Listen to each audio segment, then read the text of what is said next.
Est-ce que la Bible enseigne que les géants ont existé? Parce que les gens vont lire l'histoire de David et Goliath et dire que c'est de la mythologie ou que ce n'est pas réel et que la parole de Dieu est remplie d'un tas d'histoires qui sont absurdes parce que personne ayant vécu n'a jamais mesuré plus de 2,75 m. De plus, la Bible enseigne que les géants existaient sur la terre. Des demi-géants ont existé à travers l'histoire.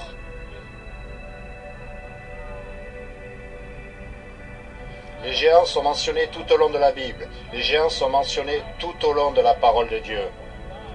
Deutéronome chapitre 2, la Bible dit ceci: les Hémims y demeuraient auparavant. Notez ce qui est dit: peuple grand et nombreux et de haute taille comme les Anakim, qui étaient aussi considérés comme des géants. Vous voyez le mot géant ici? La Bible nous dit qu'il y avait un peuple qui était grand, ils étaient nombreux, ils étaient de haute taille, et ils ont été considérés comme des géants. Mais voici ce que vous devez comprendre. Notre mot géant vient du mot gigantesque. Ça parle de gens qui, quand ils les ont vus, ils ont dit qu'ils étaient gigantesques. C'était des géants, ils étaient très grands, ils étaient immenses, comme les Anakim. Mais les Moabites les appelaient Émim. Donc remarquez qu'il y a eu des noms différents en ce qui concerne les géants. Lisez le verset 20, qui aussi était considéré une terre de géants. Les géants y demeuraient auparavant, et les Ammonites les appelaient Zamzoumin. Donc notez qu'ils ont encore des noms différents dont les ont appelés les gens du pays. Mais ici on nous dit qu'il y avait une terre des géants, et les géants y ont habité auparavant. Allez à Deutéronome chapitre 3, lisez le verset numéro 11. Car seulement Og, roi de Basan, demeura du reste des géants. Remarquez qu'à ce moment, au temps où Moïse et les enfants d'Israël entrent dans la terre promise, il y a de moins en moins de géants. Ils sont en voie d'extinction, si vous le voulez. Et ici, on nous dit que seul Og, le roi de Basan, demeura du reste des géants. Voici, son lit était un lit de fer. N'est-il pas à Rabat des enfants d'Ammon? Remarquez ce qui est dit. Sa longueur était de 9 coudées. Nous parlons du lit de ce géant, ok? Il est dit que 9 coudées en était la longueur. Son lit mesurait 9 coudées de long. Une coudée fait environ 45 cm. Donc quand on parle de 9 coudées, on parle de 4 mètres et 5 cm. Combien mesurait le lit de ce gars? Il faisait 4 mètres et 5 cm. Et remarquez, sa largeur de 4 coudées. Une largeur de 4 coudées. 4 coudées, c'est environ 1,80 m. Donc ce gars avait un lit de 4,05 m de long et 1,80 m de large. C'est un grand gars, n'est-ce pas? Ça ne dit pas nécessairement que ces géants faisaient 4,05 m de haut. Ça dit que son lit faisait 4,05 m de long et 1,80 m de large. Pensez que son lit était un peu plus grand que lui pour qu'il puisse s'y étendre, mais quand même, si vous avez besoin d'un lit si grand, vous êtes probablement un assez grand garçon. Vous êtes un grand gars. Lisez le verset 13. Et le reste de Galaad et tout Basan, c'est-à-dire le royaume d'Og, je le donnai à la demi-tribu de Manassé, toute la région d'Argob, avec tout Basan, qui est appelé, remarquez ce qui est dit, la terre des géants. Remarquez que, et encore nous pouvons regarder beaucoup de références différentes, mais notez que dans toute la Bible, nous voyons cette idée qu'il y avait une terre des géants, il y avait une vallée des géants, il y avait un endroit où les géants vivaient, où les gens étaient considérés comme des géants. Allez à Nombre chapitre 13. Nombre 13-32 dit ceci: et ils soumirent un mauvais rapport. C'est quand les enfants d'Israël étaient censés entrer en terre promise, et ils ont envoyé des espions pour espionner la terre, et ils sont revenus avec un mauvais rapport. 12 hommes étaient allés espionner Canaan, 10 étaient mauvais et 2 étaient bons. Les 10 sont revenus avec un mauvais rapport. Au chapitre 13, au verset 32, il est dit: et ils soumirent un mauvais rapport sur la terre qu'ils avaient examinée devant les enfants d'Israël. La terre que nous avons parcourue pour la reconnaître est une terre qui dévore ses habitants, et tout le peuple que nous y avons vu sont des hommes de grande stature.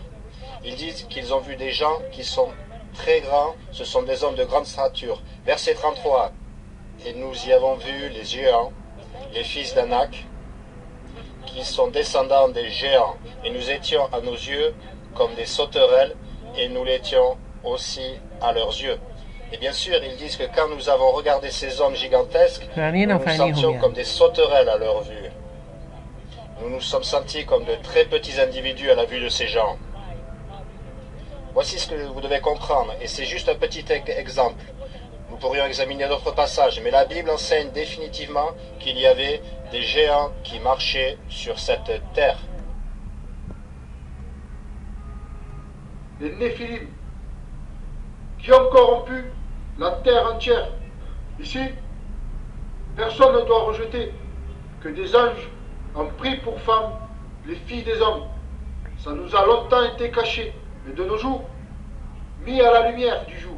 Ce fragment nous dit les femmes avec lesquelles les anges se sont unis. Ces femmes conçurent et enfantèrent des géants, appelés aussi les Néphilim, beaucoup plus tard, dans la Torah, pour définir ce mal, ces êtres impurs.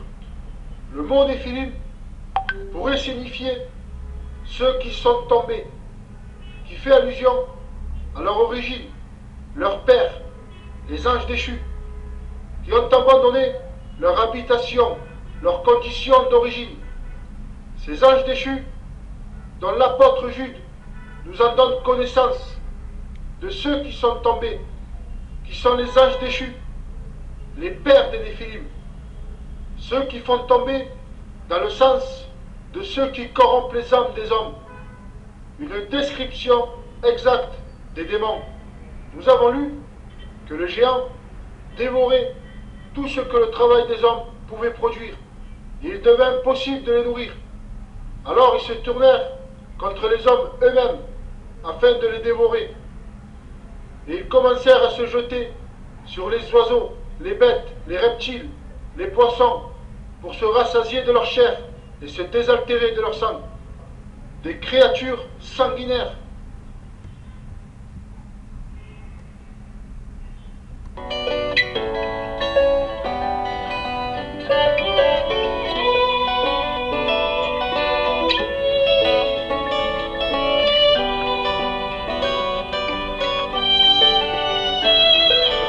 Bonjour, bienvenue à Avenir Résonnant.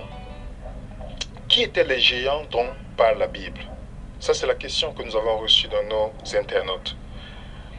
Lorsque nous lisons dans Genèse chapitre 6, nous voyons, on nous dit, lorsque les hommes eurent commencé à se multiplier sur la surface, sur la face de la terre, et que des filles leur furent nées, les fils de Dieu virent que les filles des hommes étaient belles, et ils en prirent pour femmes parmi toutes celles qu'ils choisissent. Donc, en lisant ce texte, beaucoup de personnes disent, parce que plus bas dans le texte, on parle des géants. Alors, les personnes disent souvent, oh, la relation que les fils de Dieu ici, qui sont des anges, avec les filles des hommes, ont donné le résultat qu'on voit dans les géants. Est-ce que c'est vrai bibliquement? Est-ce que les anges, ces fils de Dieu, c'est les anges déchus qui sont venus s'accoupler avec les femmes sur la terre pour faire des géants? Est-ce que ça tient bibliquement? Peut-être ça peut nourrir notre imagination ou autre chose, mais est-ce que bibliquement c'est vrai? Non. Première chose, si c'est les anges déchus, on ne peut pas les appeler les fils de Dieu. Parce que dans la Bible, dans Job par exemple, lorsqu'on dit fils de Dieu, Ben Elohim, on peut aussi l'attribuer à Israël. Plusieurs fois, Dieu prend aussi les humains comme ses fils dans la Bible. Mais qu'est-ce que Jésus dit, par exemple, sur les anges? Dans Matthieu chapitre 22, le verset 40, on dit, Jésus leur répondit, les enfants de ce siècle prennent des femmes et des maris, mais ceux qui seront trouvés dignes d'avoir part au siècle à venir et à la résurrection des morts ne prendront ni femme ni mari, car ils ne pourront plus mourir, parce qu'ils seront semblables aux anges et qu'ils seront fils de Dieu étant fils de la résurrection. En principe ici, les anges, Jésus-Christ veut dire que les anges n'ont pas de femme, il n'y a pas de femme ni de mari. Donc, comment est-ce qu'on peut expliquer ou convaincre des personnes que ces anges sont venus s'accoupler? C'est un blasphème. Les anges... البعض في الغرب بيرد بان ده الوضع هيبقى في القيامه، لكن حاليا بيختلف عن القيامه. زي ما عند الملائكه في وقت معين بيختلف عن بعدين، فبيقولوا بعضهم ان هم عندهم هذه القدره الان ولكن لا يستعملوها في الوقت معين ولا تستعمل في وقت اخر، او ان كمان بيتقال ان بيتقال ان لا دول ملائكة الله فقط الذين لا يتزوجون ولا يتزوجون، لكن الأشرار اللي سقطوا بيخالفوا هذا الأمر يعني عندهم القدرة وبيستعملوها الأشرار اللي هم النفليم أو الساقطين، لكن ملائكة الله لا يفعلون ذلك. ده بالتفسير الغربي لدى البعض في الغرب، طبعا البعض بيرفض ده تماما. Les anges sont asexués, ils n'ont pas de sexe. C'est ce que Jésus veut dire ici. Donc le texte ici ne parle pas des anges, mais le texte parle ici des descendants de Seth, parce que c'est la lignée qui suivait les commandements de Dieu, qui se sont intéressés à la lignée des rebelles, donc c'est-à-dire les filles des hommes, les enfants de Caïn, et c'est ça, le mixage entre les croyants et les non-croyants a mené la rébellion. C'est ça que Jésus-Christ... C'est ce que le texte veut dire ici. C'est pourquoi Jésus-Christ dit ce qui est arrivé au temps de Noé arrivera au temps de la fin. Il parle de mariage ici. Lisez bien dans Luc 17 par exemple et dans Matthieu chapitre 24. Il fait allusion au mariage qui arrivait, le mariage interreligieux si on veut dire aujourd'hui, ou le mariage de non-croyants et de croyants qui a amené en principe le fruit de la rébellion. C'est ce que Jésus veut dire ici. Il ne s'agit pas des anges qui sont venus sur la terre se procréer, puisque les anges ne font pas des enfants. Il n'y a ni homme ni femme parmi les anges. Et la question est très claire. Ces géants dont on parle plusieurs fois dans la Bible étaient des êtres humains qui étaient magnifiques, qui étaient puissants en force, des guerriers, mais ce n'était pas le résultat des anges et des humains. Que Dieu vous bénisse.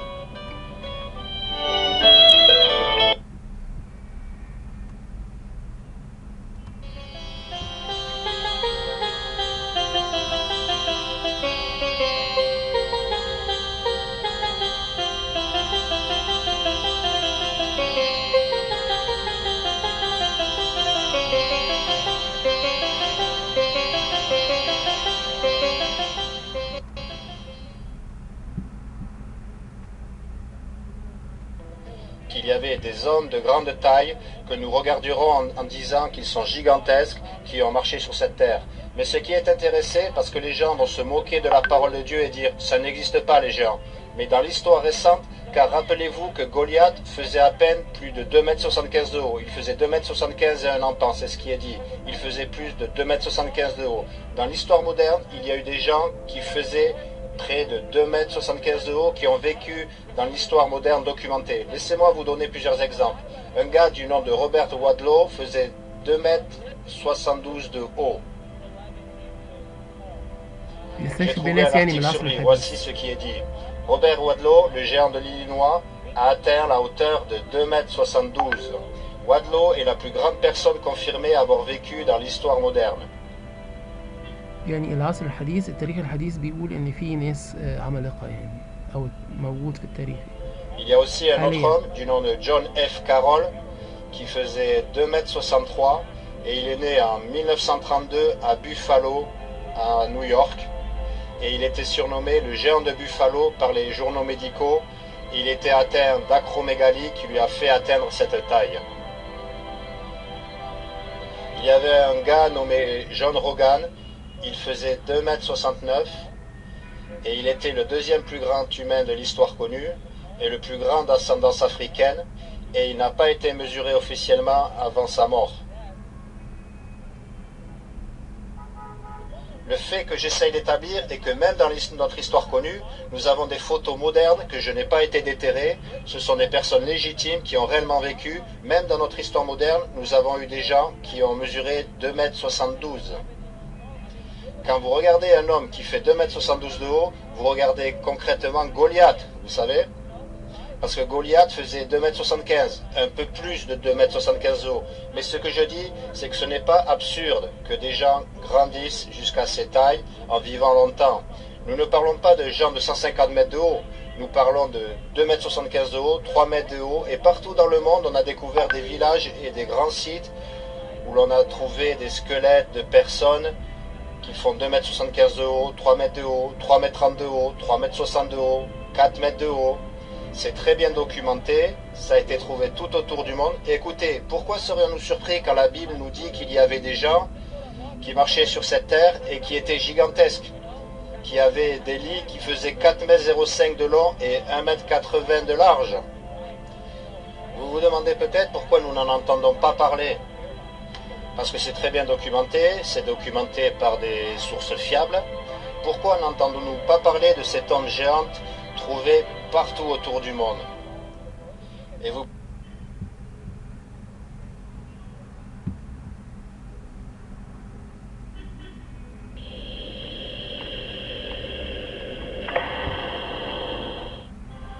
Rien ne lui ressemble. Il est unique. Il n'est pas né. Il ne meurt pas. Il n'engendre pas. Il ne peut être d'une chose qui se crée. Il est avant toute chose. Et après toute chose. Il n'appartient pas au temps. Il n'est pas expérimental. Il n'appartient pas au néant. Il peut tout faire. Rien n'est impossible. Il a tout créé. Même le temps. Même le néant. Même l'inconnu. Il sait tout. Normalement, quand on admire un travail, on applaudit son concepteur. C'est logique. On valorise la création. On a même fondé le prix Nobel pour les meilleurs inventeurs.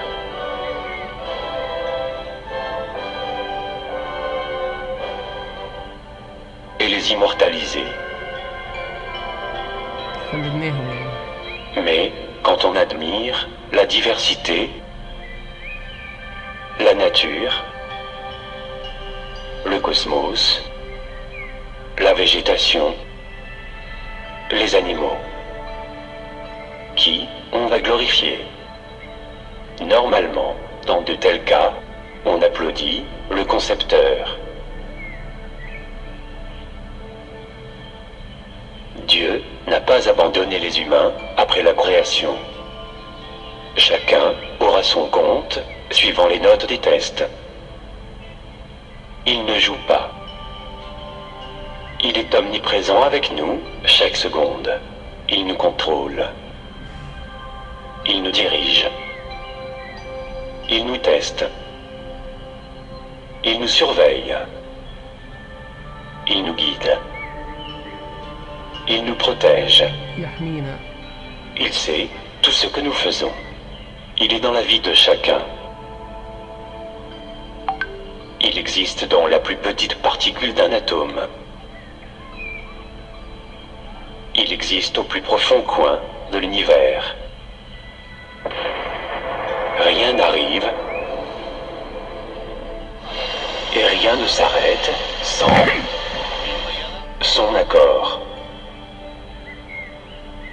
Les 6 jours de création dictés dans les livres sacrés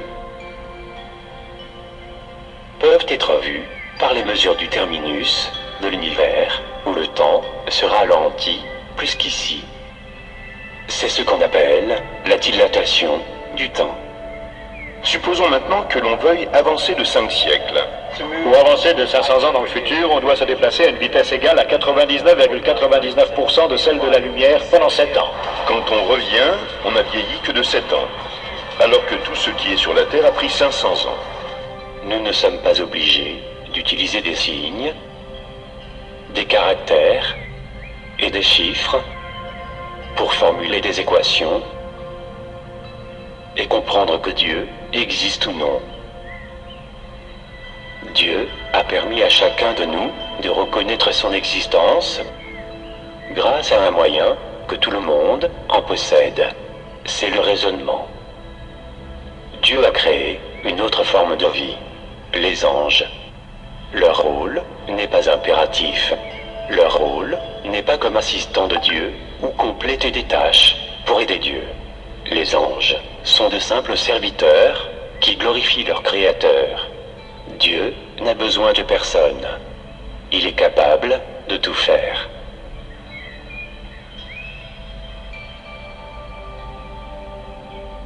Les anges sont là pour compléter le scénario de l'existence et donner plus de logique à la vie.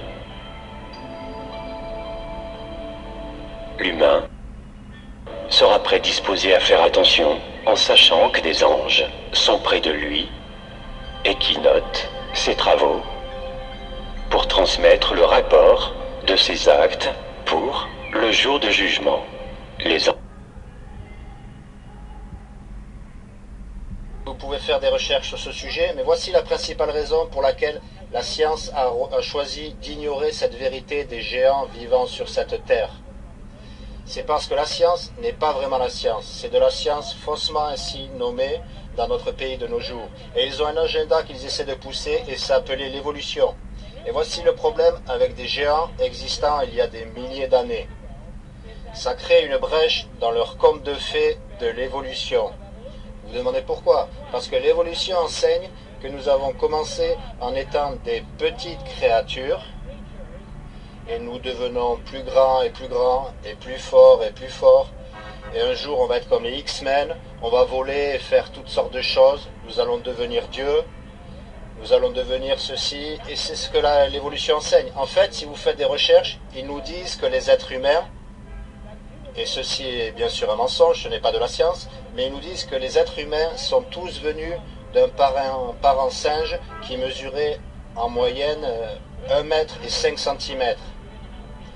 Qu'il y avait ces singes qui faisaient 1,05 m et ces singes ont appris à marcher, et parce qu'il sait marcher, maintenant il peut utiliser ses mains pour faire des outils, et parce qu'il a des outils, il apprend à cuisiner de la nourriture, et parce qu'il cuisine, il a plus de nutrition et le cerveau devient plus grand, et devient plus grand et plus grand et de plus en plus fort.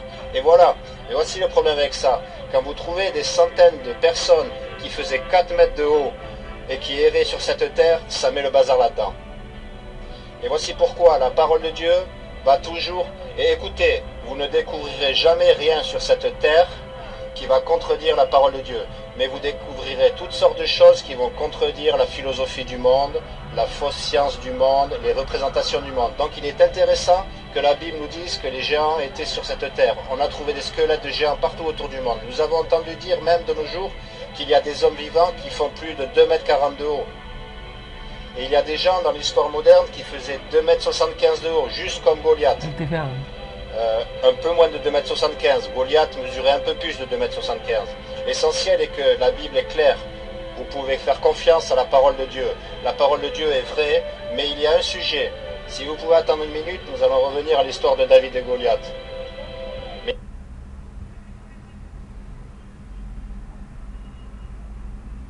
Les livres d'Enoch nous rappellent toute la grande corruption sur la terre qu'ont commis ces rejetons, ces enfants de l'union entre les anges et les filles des hommes.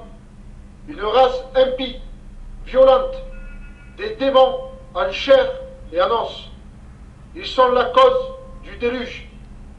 On ne va pas revoir tous les fragments sacrés du livre d'Enoch sur la corruption et les abominations que ces créatures impures ont fait sur la terre. Ça serait trop long. Je vous exhorte à vérifier vous-même ces connaissances dont vous devez avoir. Mais on va prendre quand même quelques fragments du livre d'Enoch pour nous rappeler comment la terre entière a été corrompue par cette race de méchants. Que quand les femmes ont enfanté les géants, les Néphilim, toute la terre a été remplie de sang et d'iniquité. Ceci est la description exacte des démons, ceux qui font tomber les enfants de la terre. Les géants, appelés aussi plus tard les Néphilim, eux, sont à l'image de quelques anges qui ont accompli leur dessein contre nature, contre la volonté de Dieu. Donc le fruit qui en est sorti est pourri. Le résultat est chaotique. Ici, il est question des enfants de l'union contre nature, entre les anges et les filles des hommes. Ces rejetons monstrueux. Ici, il est question de la folie de certains anges qui ont eu des rejetons, des enfants avec des femmes humaines que renferme le mot Néphilim, car ils n'ont pas apparu par la volonté de Dieu, Bien au contraire, leur apparition a déclenché la colère de Dieu, car ils ont tyrannisé le genre humain. Ils ont fait tomber beaucoup d'hommes. Donc y a-t-il un lien entre ceux que nous appelons aujourd'hui les démons ou les esprits du mal, avec les Néphilim, les géants? Si vous prenez la peine de vous faire initier par toutes les écritures qui sont inspirées au sujet de ces abominables géants qui plus tard ont été surnommés Néphilim, vous y verrez tout en commun. Mais comment serait-il possible que ceux que nous connaissons aujourd'hui sous l'appellation de démons, esprits mauvais, impurs, les géants, les Néphilim, on va éclaircir cela, étape par étape, car beaucoup en ont besoin, afin que cette vérité les affranchisse. Beaucoup n'arrivent pas à aller au-delà.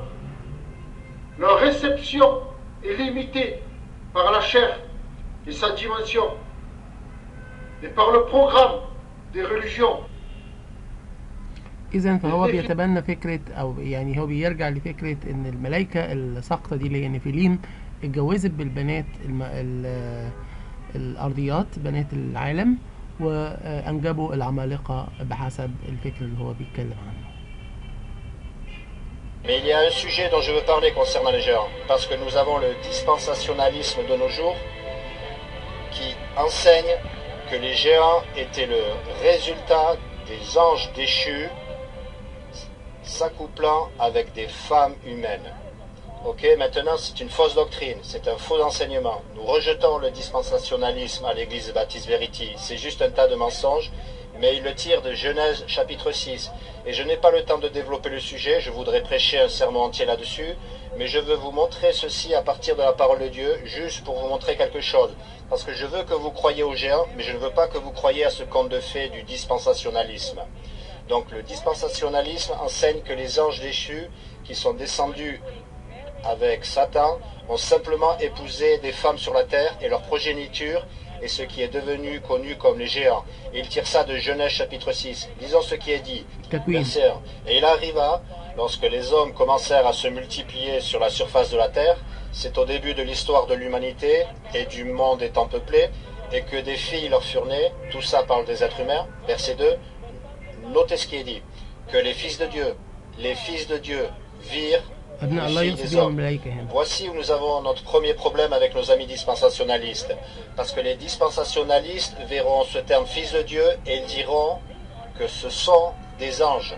الملائكة. Et ce ne لكن sont هو pas بيرفض seulement رأيه. des anges, ce sont des anges déchus, d'accord? Maintenant, D'accord. voici ce qui est intéressant à ce sujet. Dans le Nouveau Testament, nous apprenons toutes sortes de choses sur les anges déchus qui ont suivi Satan. Jésus est constamment allé chasser. Jésus a constamment des conversations avec eux. Voilà ce qui est drôle. Comment sont-ils appelés dans le Nouveau Testament? Ils sont appelés des diables. Ils sont appelés des démons. Donc nos amis dispensationalistes veulent que nous pensions que ce que Jésus a appelé des diables, ce sont les fils de Dieu de l'Ancien Testament. Je veux dire, est-ce que cela a un sens? Les fils de Dieu, ils diront que ce sont les anges déchus, les diables. Virent les filles des hommes, ce sont les femmes humaines selon eux, qu'elles étaient belles, et ils en prirent pour femmes d'entre elles toutes celles qu'ils choisirent. Maintenant, il y a un autre problème. Jésus a spécifiquement dit que les anges ne sont pas donnés en mariage, que les anges ne se marient pas, que les anges, vous savez, ce sont des esprits. Ils n'ont pas de corps de chair pour pouvoir avoir ce type de relation de toute façon. Mais selon eux, ils ont pris comme épouse toutes celles qu'ils choisirent. Verset 3, et le Seigneur dit, « Mon esprit ne contestera pas toujours avec l'homme, car lui aussi n'est que chair, cependant ses jours seront de 120 ans. » Verset 4, il y avait des géants sur la terre en ces jours-là, et aussi après cela, lorsque les fils de Dieu, encore une fois, ce sont les soi-disant anges du diable, vinrent vers les filles des hommes, et elles leur enfantèrent des enfants, ceux-ci devinrent des hommes puissants, qui jadis étaient des gens de renom. Alors voici ce qu'ils disent, parce que dans le verset 4, il est dit qu'il y avait des géants sur la terre en ces jours-là, vous voyez, ça parle des géants, et vous dites, d'où les gens viennent-ils? Ils diront que les fils de Dieu sont venus vers les filles des hommes, et elles leur ont enfanté des enfants, ceux-ci devinrent des hommes puissants, et ils diront que ces hommes puissants, c'étaient les géants.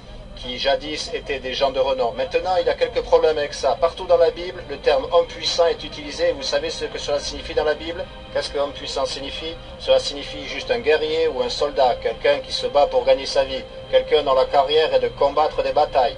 C'est ce que c'est partout ailleurs dans les Écritures. Mais ici, on nous dit, oh non, ce sont les géants. Laissez-moi vous donner quelques éléments à considérer, parce qu'ils veulent que nous croyions que les fils de Dieu, dans Genèse chapitre 6, étaient des diables, ou des démons, ou des anges déchus. Et ils sont venus vers les filles des hommes, et ils ont produit ces puissants hommes. Gardez votre doigt dans le chapitre 6 de Genèse, nous allons y revenir tout de suite. Allez à Hébreux, chapitre numéro 1, et lisez le verset 4. J'espère que vous pensez que c'est intéressant. Je pense que c'est intéressant. Je pense que chaque fois que vous étudiez la parole de Dieu, c'est intéressant. Hébreux, chapitre 1. Lisez le verset numéro 4. Notez ce que dit la Bible. Hébreux chapitre 1 verset 4. Vous dites, est-ce que les fils de Dieu sont des anges déchus selon la Bible? Est-ce que les fils de Dieu... voici l'essentiel. Nous n'utilisons pas un livre de théologie. Nous n'utilisons pas des commentaires. Nous laissons la Bible se définir elle-même. Nous laissons la parole de Dieu. Nous comparons les choses spirituelles avec les choses spirituelles. Nous laissons la Bible nous dire si les fils de Dieu peuvent être des anges, et même plus que ça, des anges déchus. Ce à quoi nous nous référons comme des démons ou des diables. Hébreux chapitre 1, verset 4, notez ce que dit la Bible, étant fait bien plus supérieur aux anges. Je veux que vous compreniez, le contexte est Jésus. Vous pouvez lire les versets 1 à 3 pour en tirer le contexte. Nous n'allons pas le lire pour gagner du temps, mais nous parlons de Jésus ici. Voici ce que dit la Bible. Dieu le Père a fait Jésus bien plus supérieur aux anges, en parlant de Jésus étant d'une autorité supérieure aux anges. Puisqu'il, parlant de Jésus, a par héritage obtenu un nom plus excellent que. Un nom plus excellent que qui? Que les anges. C'est le contexte, que Jésus est mieux que les anges, et il a un nom plus excellent que les anges. Verset 5. Car auquel des anges a-t-il jamais dit? Maintenant le « il » ici se réfère à Dieu le Père, parce que Dieu le Père est celui qui a rendu Jésus meilleur que les anges, qui lui a donné un nom plus excellent que les anges. Et au verset 5, il est dit, car auquel, ça essaye de nous expliquer comment il a fait Jésus meilleur que les anges, comment il a fait Jésus plus excellent, qui lui a donné un nom plus excellent que les anges. Il est dit, car auquel des anges a-t-il jamais dit, tu es mon fils, aujourd'hui je t'ai engendré. Avez-vous saisi? Voici ce qui est dit. Il est dit, je n'ai jamais regardé un ange et dit, tu es mon fils, aujourd'hui je t'ai engendré. Et encore, et ce qui est dit ici, c'est répété. Il est dit, ok, à propos de ça, auquel des anges a-t-il dit, je lui serai un père et il me sera un fils.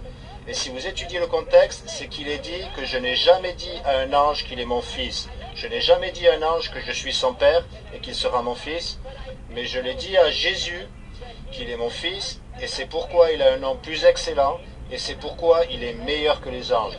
Donc écoutez, Hébreux chapitre 1 nous dit que Dieu n'a jamais regardé aucun ange, encore moins un ange déchu, et l'a appelé son fils. Mais pourtant, les dispensationalistes veulent que nous croyions que dans le chapitre 6 de la Genèse, les fils de Dieu sont des anges déchus, des démons. Écoutez, quand vous étudiez la parole de Dieu, ça ne peut pas être ça. Écoutez, ça peut faire de bons films de science-fiction, mais ce n'est pas vrai. C'est juste que ce n'est pas la parole de Dieu. Vous dites d'accord. Alors qui sont les fils de Dieu? Passez le livre de Jacques, passez 1 Pierre, 2 Pierre, montrez une autre chose. Et nous allons revenir à David à Goliath. Genèse chapitre 6, verset 4. Parce qu'au verset 4, il est dit qu'il y avait des géants sur la terre en ces jours-là. Donc ça doit parler des géants. Mais écoutez, même si vous ne connectez pas Hébreux 1, 1 Jean 3, Jean chapitre 1, même si vous ne faites pas la connexion avec quand Jésus a dit que les anges ne sont pas donnés en mariage, que dans la résurrection nous serons comme les anges dans le sens où nous ne serons pas donnés en mariage, même si vous oubliez tout ça, une simple lecture du texte vous dira que ce qu'ils enseignent n'est pas vrai. Lisez le verset 4. Il y avait des géants sur la terre en ces jours-là, et aussi, notez ces deux mots, après cela. Après cela, après quoi? Après le fait qu'il y avait des géants sur la terre en ces jours-là, lorsque les fils de Dieu vinrent vers les filles des hommes, parce qu'ils nous disent, les fils de Dieu venant vers les filles des hommes sont des anges déchus, allant vers les femmes et les enfants des enfants.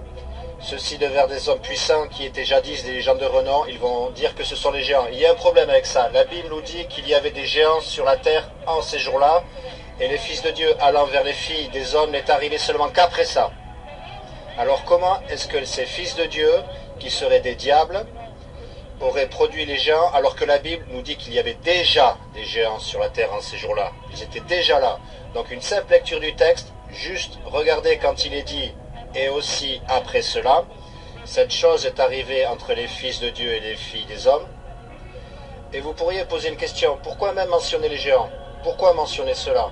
Voici mon avis sur ceci. Mon avis à ce sujet est que Dieu nous dit qu'avant le déluge, les géants étaient beaucoup plus nombreux qu'après le déluge. Après le déluge, vous avez Moïse entrant dans la terre de Canaan, et ça parle de la terre des géants, de la vallée des géants, du royaume des géants.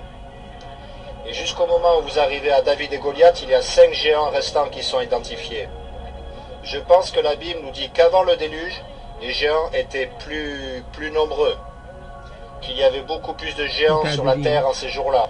Après le déluge, beaucoup sont morts, mais ils n'étaient pas là comme le résultat des fils de Dieu allant vers les filles des hommes. Parce qu'il est dit que les géants étaient là, et toute la chose avec les fils de Dieu, quoi que vous croyez que ça soit, est arrivé après ça, ok? Il est dit que c'est arrivé après ça.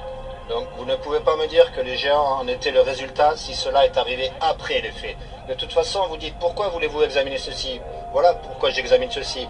Parce que nous devons laisser la Bible être notre autorité finale. Et c'est pourquoi... L'ange s'occupe des missions ordonnées par Dieu, comme parler aux humains, ou remettre des messages, ou s'occuper d'une punition, ou aider une personne, ou l'encourager, ou demander à Dieu de lui pardonner. Des actes que Dieu est beaucoup plus glorieux que de faire ces petites choses, mais il sait tout. Il existe aussi des niveaux de puissance chez les anges, les ailes dont parlent les livres sacrés ne sont que des symboles de puissance pour se déplacer dans tous les sens, physiques et spirituels. Il s'occupe aussi de la mort d'une personne, de son compte et de sa récompense. Les anges sont très puissants. L'ange de la mort peut gérer des dizaines de milliards de vies en instantané.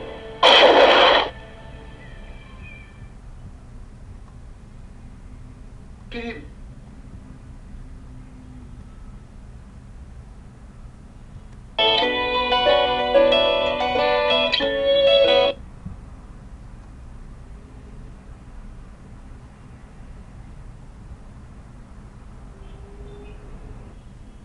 vous devez faire attention en écoutant des prédicateurs qui ne font que suivre des commentaires.